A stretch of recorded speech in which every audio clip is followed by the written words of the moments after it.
Hello दोस्तों, जय माता जी की। मैं हूं आपका दोस्त आनंद और आज आपके लिए लेके आया हूं एक नया किस्सा जो आप सुनेंगे मेरे साथ में। ये किस्सा उन दिनों का है जब मेवाड़ के अंदर महाराणा राज सिंह का शासन हुआ करता था। ये तकरीबन 1652 से 1680 के लगभग का समय था। उस समय उनके समकालीन राजा जो हुआ करते थे वो औरंगज़ेब थे, दिल्ली सल्तनत, आलमगीर औरंगज़ेब। ये सब तो आपको पता ही है कि वो अपने आप को आलमगीर कहा करते थे, खुदा का बंदा। इसी दरमियान क्या हुआ, किशनगढ़ की राजकुमारी चारुमती का विवाह की चर्चा फैलने लगी। किशनगढ़ की राजकुमारी के विवाह की चर्चा जैसे ही फैलने लगी तो ये समाचार औरंगज़ेब के पास पहुंचा तो औरंगज़ेब ने भी इसकी इच्छा जताई कि शादी तो राजकुमारी से वही करेंगे। जब ये बात किशनगढ़ की राजकुमारी को पता चली कि अपने पिताश्री ने ये ऐसा रिश्ता तय कर दिया है, तो इसके बाद वो काफ़ी परेशान हो गई। और उसी समय की बात है, राज सिंह जी ने पूरे मेवाड़ और राजपुताने में ऐलान करवा रखा था कि जिस किसी राजकुमारी या किसी महिला के साथ ज़ोर ज़बरदस्ती की जाए तो वो एक बार उनको सूचित अवश्य करें। और राजकुमारी चारुमती ने भी महाराणा राज सिंह को पत्र लिखा कि मेरे पिताश्री ऐसे दबाव में आकर के और मेरा विवाह औरंगज़ेब के साथ ज़बरदस्ती करवाना चाहते हैं। अब किशनगढ़ के राजा रूप सिंह वो अपनी व्यवस्था और अपनी छोटी रियासत और उनके पास उतना असला और सामान भी नहीं था कि औरंगज़ेब का सामना कर सके, इसलिए उन्होंने ये फैसला जनता के हित को देखते हुए बिल्कुल सही लिया था। ये सब बातें पहुंची तो मेवाड़ के महाराणा के पास। सब बातें पहुंचने के बाद मेवाड़ के महाराणा राज सिंह ने अपने सामंतों और अपने दरबारियों से इस चीज़ की सलाह मांगी कि भाई अपन लोगों को क्या करना चाहिए। उनके दरबारी कवि, विद्वान और जो भी सामंत थे उन्होंने बोला नारी की रक्षा के लिए अपने को कदम उठाना ही पड़ेगा। उन्होंने हाथों हाथ 2 संदेश भिजवाए। एक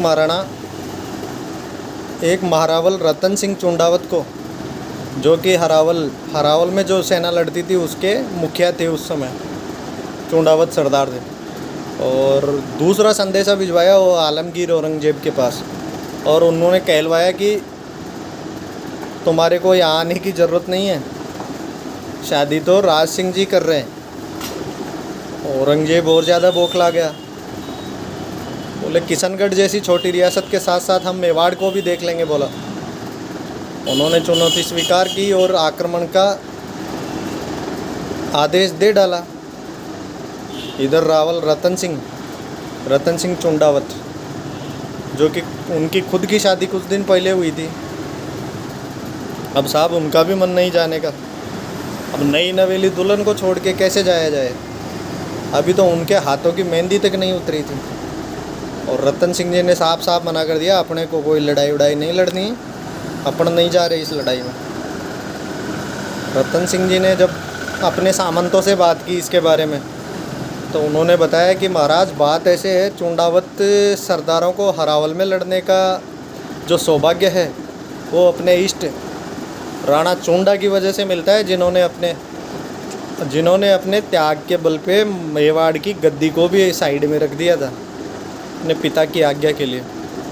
अब अपन इसको ऐसे ही तो नहीं गवा सकते मौके को, और वैसे भी ये हर किसी का सौभाग्य नहीं होता कि मेवाड़ जैसी सेना के हरावल बाग में लड़ सके।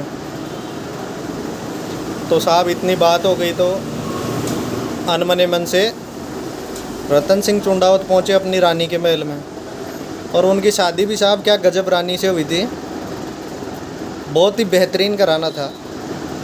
बूंदी के हाड़ा वंशज, हाड़ी रानी थी, इसलिए उनको हाड़ी रानी कहते थे। पुराने ज़माने में मेड़तियों के कोई रानी होती थी तो उनको मेड़तनी जी बोलते थे, भाटी होती तो भटियाणी जी बोलते थे, ऐसे ज़माना था। तो हाड़ी रानी को उन्होंने बताया कि ऐसी बात है। उसके बाद में रानी ने बोला इसमें तो आपको कोई शक ही नहीं है महाराज, जाना चाहिए, युद्ध लड़ना चाहिए। एक स्त्री के सतीत्व की रक्षा अगर करनी है, ये राजपूत का वैसे भी पहला धर्म होता है। और वैसे भी चुंडावत जी क्या सोचेंगे ऊपर बैठे बैठे कि अपने आने वाली नकारा पीढ़ी ने हरावल बाग में लड़ना ही बंद कर दिया शादी के चक्कर में। अब साहब रतन सिंह जी रानी की बात मान करके तैयार हो गए तो नीचे जैसे ही जाने लगे तो एक सैनिक से बोला, रानी को जाके बोलो कि युद्ध में जा रहे हैं तो कोई निशानी भेजे। अब साहब रानी बड़ी दुविधा में गिर गई। सैनिक जैसे ही जा कर के बोला कि महाराज ने निशानी मांगी है। अब रानी सोचने लगी अब किया जाए तो क्या किया जाए। रानी को विचार आया, अगर ये मेरे मोह पास में बंद करके युद्ध लड़ने जाएंगे तो क्या युद्ध लड़ेंगे और क्या परिणाम होंगे। तो साहब रानी भी बड़ी वीर और साहसी थी। उसने एक ही झटके में अपनी कटार निकाल करके और अपना धड़ से सारा अलग करके थाली में रख के भिजवा दिया। सैनिक को बोल दिया, अपने राजा को बोलो अब तक इत्मीनान से युद्ध लड़के आए और विजय प्राप्त करे या वीरगति प्राप्त करे। जैसे ये रानी का सर देखा, रतन सिंह जी ने केसरिया बाना पहन करके घोड़े पे जीण कसी और हाथों हाथ युद्ध के लिए निकल गए। बुलावा पहले से ही आ रखा था। औरंगजेब की सहायक सेना दिल्ली से आ रही थी। पहले वाली जो सेना आई थी उनके साथ में उसको तो छिन्न भिन्न कर दिया था राज सिंह जी की सेना ने। और रतन सिंह जी को जो काम मिला था वो ये काम था कि अजमेर से किशनगढ़ की तरफ नहीं बढ़ने पाए औरंगजेब की सेना।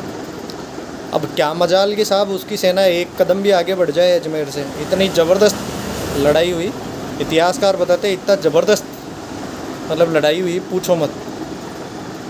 उसके बाद में ऐसे ही लड़ते रतन सिंह जी वीरगति को प्राप्त हो गए। मेघराज मुल्क साहब की एक किताब में लिखा हुआ है, चूड़ावत मांगी सेनानी तो चिर काट दे दियो छतरानी। तो साहब ऐसी बात है। और एक और कहावत कही गई है, छत्री सेनानी चाही समर सलूम्बर देश, छत्री सेनानी चाही समर सलूम्बर देश, चूड़ावन मेणी सियाण ने अर्धन ने मेलो शीश। अर्थात कहने का मतलब ये है कि चूड़ावत जी ने अपना बलिदान दे दिया और रानी ने अपना शीश काट करके दे दिया। क्षत्रिय का पहला धर्म नारी की रक्षा होता है। और इस प्रकार से राज सिंह जी शादी करके साहब वापस मेवाड़ पहुंच गए और चारुमती का विवाह राज सिंह जी के साथ ही हुआ और औरंगजेब देखता रह गया। और औरंगजेब का वैसे भी मेवाड़ प्रशासन जो था शुरू से कट्टर रहा था, मुग़ल सल्तनत के खिलाफ ही रहा था। ये आप बप्पा रावल से लेकर के पूरी पीढ़ियों तक देख सकते हैं। जय हिंद, जय माता जी की।